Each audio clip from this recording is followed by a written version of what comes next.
Well, I'm here at the bus, and I've just swapped out my stove.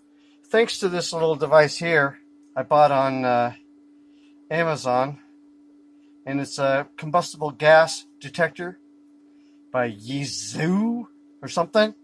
Anyways, it's a pretty slick little device.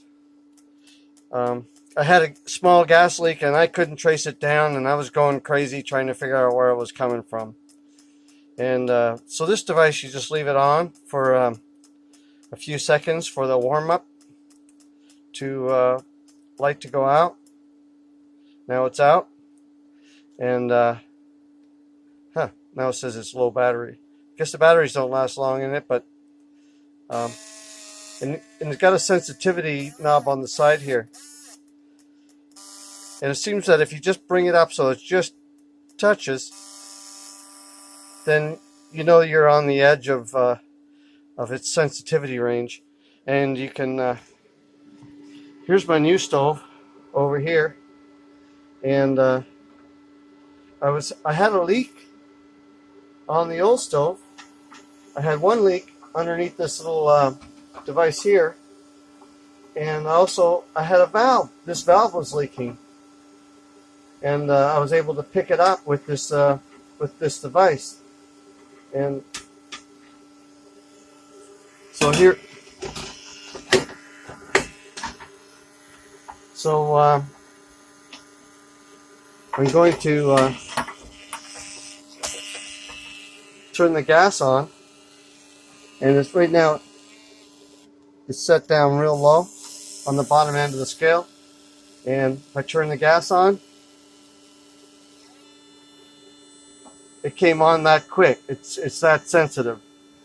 And now I can smell gas at the same time. I got my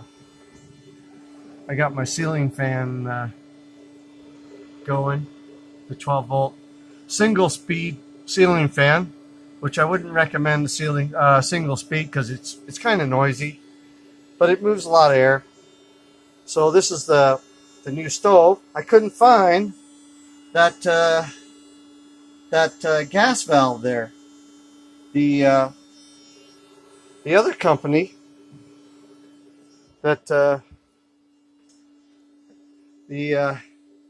ADTH out of Atlanta seems to have gone out of the RV business. All they sell now is cable boxes. So anyways, I couldn't find parts for it, and then I buy the Flame King, which is has the same size box. It just I just had to massage the opening a little bit to make it work, but it's essentially the same size box by Flame King. And it's got the one large burner and the small burner, and the whole assembly looks to be the same. When you set the two of them side by side.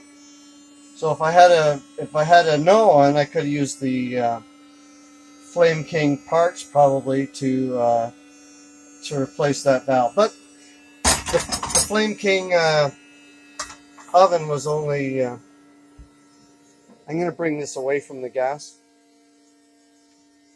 and it seems to linger on a little bit. So I'm guessing the particulates that it measures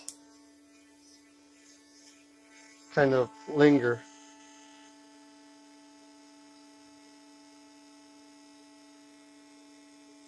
So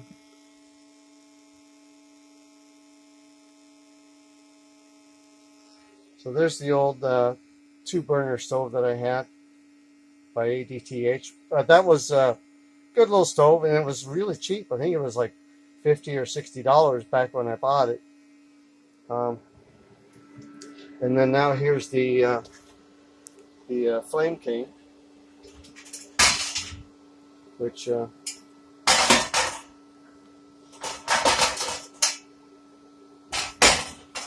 is a stainless steel. So I was able to, and the cover from the original still fits over that. And so this was $85 on Amazon, including shipping, or maybe it was eBay. I think it was eBay. And so I'm pretty happy with that. I'm back in business again with a stove, and I'm not going to get gas, so I don't have to worry about waking up dead anymore. Although I do have, because I knew I had a problem, I have this the CO sensor alarm, and I also have my my built-in alarm, which is an Atwood, which is an RV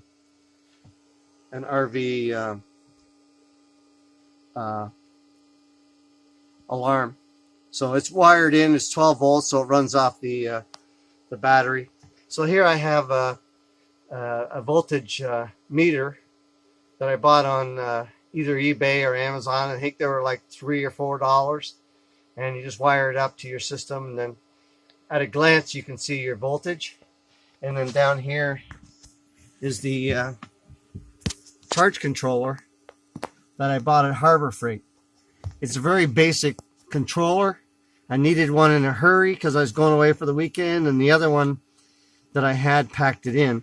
And this one here, you can hit it twice and it'll tell you how many amps. And right now I'm kicking out a 0.2 amps. Woohoo! So it's kind of cloudy out, but otherwise, if it was a sunny day, it'd be kicking out about 7 or 8 amps, which I thought should be more than that for a 165 watt panel, but that's all it gives. So in a nutshell, that was my little project for today. Now I got to clean up my mess, and hope this was of help to somebody.